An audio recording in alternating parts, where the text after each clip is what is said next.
Hey everyone, Biscuit again, and in this video we're going to be taking a look at the high-grade 1/144th scale Gouf Custom. The Gouf Custom is from the anime Mobile Suit Gundam, the 08 MS team, and is used by probably one of the best Gundam pilots, just like, period. I am not even joking when I say that. Go check it out. It's only 12 episodes. It's such a good show. There is no 13th episode. There is no 12th episode. There is 11 episodes. I stand corrected. This model kit, while being made in a time where Bandai was still being very experimental, they still did know vaguely what they were doing with this thing. For what it does, it's all right. Articulation could be a little bit better, but accessories are quite nice. So yeah, let's move on to the aesthetics. This kit looks very nice. And that is just straight out of the box. I have gone ahead and done some weathering on here, as well as putting on some Xeon decals. These are the water slide ones made by Bandai, which, let me know if you guys want a review of those. I meant to do it a long time ago, but I never got around to doing it. You get 2 stickers in total for this kit. One is for the mono eye right here, which actually looks very nice and catches the light very well. And same with the red one on the scope for the minigun right here. As for colors you get a very nice sky blue for the majority of the kit. Then you have dark blue for the chest, skirting armor, and yeah, that's really about it. Oh, and also on the shield, of course. And you also have the standard issue Gundam Gray for the gun right here, and some of the joints and the hands. And then you also have a very, very dark, like, brown gray, almost bordering on black, for the chest, knees right here, and the feet. Those are all the colors you're getting. Oh, except for the clear bit right here. I wish that did catch the light a little bit more, but what can you do? I don't think very much. You could probably paint some silver behind that, and that would look really nice. But yeah, right now there's not a ton you can do with that. So aesthetically, this thing looks very nice. It's also very accurate to the original line art. So yeah, let's move on to the articulation. Fun. And as always, we will be doing this from the head down. So the head is on a polycap ball joint, so it'll move up, not very, yeah, not very far, but it can look up, down decently far. The mono eye is on a track in there, which if you have something to put in there, you can get the kit to look around, which is very cool. It is also a little bit tight, I found, so you may want to file some of that down just a little bit, like just a tiny little bit, and you're golden. Same with these polycaps in the shoulders. I find them to be just a little bit loose. They also weigh down the arm with the Gatling gun on them, the Gatling shield, I should say. The arms will rotate all the way around because they are on ball joints. The shoulder armor lifts up, so that way the arms can go up about that far. It does kind of suck that it doesn't utilize the full range given to it by the shoulders. So essentially that little bend there, it does do the work, but not a ton, as it's meant to do. Then you have a full rotation right here. You have a, unfortunately, 90-degree bend. Granted, it does look very nice. I just wish we got a little more. And standard ball joint hands. The sight on this thing can also move forward and back. The chest, this is probably the most limited part of the whole model kit. It doesn't, it looks like it moves around, it doesn't look like it moves around a ton, and it also just doesn't hold that specific pose for too long. The hoses actually pull it back, what I find.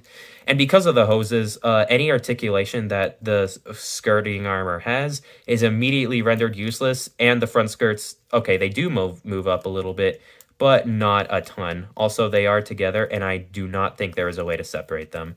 The legs move up that far, not very far. Out back, paralyzed butt flap, not too much, but a little more than what you would usually get out of a paralyzed butt flap. Let's see, can it pull off the splits? Nope. You have a full swivel right here. Also, nothing is hindered in it. Very nice. You get a 2-point bend, which gets you a little more than 90 degrees, which is quite nice looking. I do find that it can pop off from this joint right here a little bit easily, so do be careful of that.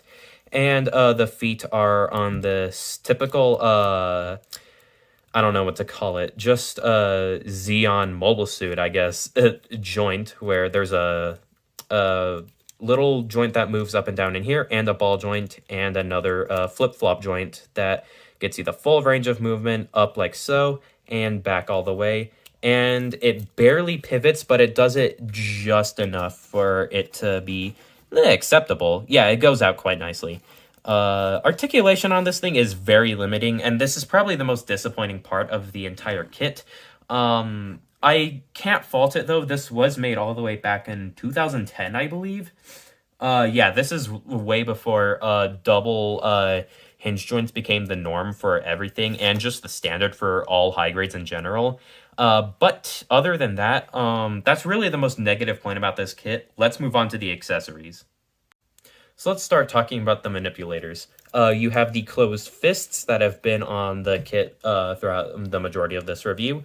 For this arm in specific, you get a open hand, and the reason for that is so that way you can accommodate this included wire with the little claw on it. And in order to get it into the arm, you have to pull out this gray section right here. Be very careful you don't lose it. Also, this is supposed to be the tip right here closed up. Just in case you were wondering. You feed the wire in through the hole like so. You may want to push it in. Yeah, just a little bit more, and it'll come out. Okay. It is a little bit difficult to get in there. Let's see if I can do it. Come on. There we go. Yeah, you do have to kind of push it in there, but once you do, it holds in very nice. It should hold in very nicely. I don't understand why it's not going in. It does go in. I promise you, this thing does go in, and it looks very nice once it's in.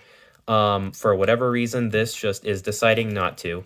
But you do get it, and it does look very nice. Apparently, mine just doesn't work for whatever reason. I had another one of these kits, and it worked perfectly. Absolutely flawlessly, and I don't know why it's just not working on this. Also, it will hold up to most posing that you give it. Do be careful, but because it will show some kinks and wear and tear in time if you keep posing it too much. And while we're talking about this side, you also get a grabby hand. This is to accommodate for the sword that you get, and in order to put it in, you tear off the fingers, grab the sword, put the hand right there, and put the fingers right over top, just like so. And there you go. It's a very nice grip, and yeah, it allows for some very nice posing options. And where else to put it when not in storage, but on this shield. Yes, you do remove the hand in order to store it. You can put it into the shield, just like that. It does hold in... not too great, but as long as you're not posing your goof upside down, you shouldn't have too much of an issue.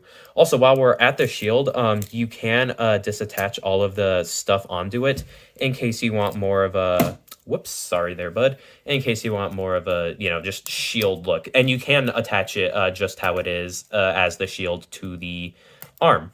So let's actually tear this off because that's actually annoying me just a little bit. And there you go. This is where the other grabby hand goes. And unfortunately... the other grabby hand, this one does not have a peg in it, so that way it does not have a hole in it, so it won't attach to this. So you cannot have two on this thing, which is a little unfortunate, which would have been really cool if you bought two of these and you had them on either arm. You can't do that, unfortunately. And in order to attach it, you pull out this hand, have the grabby hand on, and just kind of fiddle with it until you get it on. The hand pops in like so, and the shield pegs in just like so. And there you go. Now you've got the greatest weapon in the entirety of Mobile Suit Gundam. That is a really cool weapon. Nothing moves on this, unfortunately. This piece is rubber. It's almost like the same material as the polycaps. Whoops. Which is a bit of a rubbery. And it does tend to come out just a little bit, so you may want to consider gluing that. And that's it for accessories. It comes with a decent amount of accessories, and is quite nice for a high grade. Everything looks the way it's supposed to. Everything feels like it's supposed to. Except the wire, I don't know. I believe that is specific to my kit only. I don't know what's going on with that. But yeah, accessories are quite nice. Let's move on to my final thoughts. So, final thoughts on the high-grade Universal Century Gouf Custom. It's quite a nice model kit. If you can look past the fact that its articulation is so limited, It's actually quite nice. Oh yeah, I forgot to mention earlier, but this little circle bit on the shield right here, that needs to be painted gray. But other than that, this thing is actually completely color accurate with the addition of its stickers. So not much painting is required. This thing looks very nice, and despite it having limited articulation, you can still get some pretty nice poses out of it. Thank you guys so much for watching. Be sure to like and subscribe in case you want to see more content like this, and I will see you guys in the next video.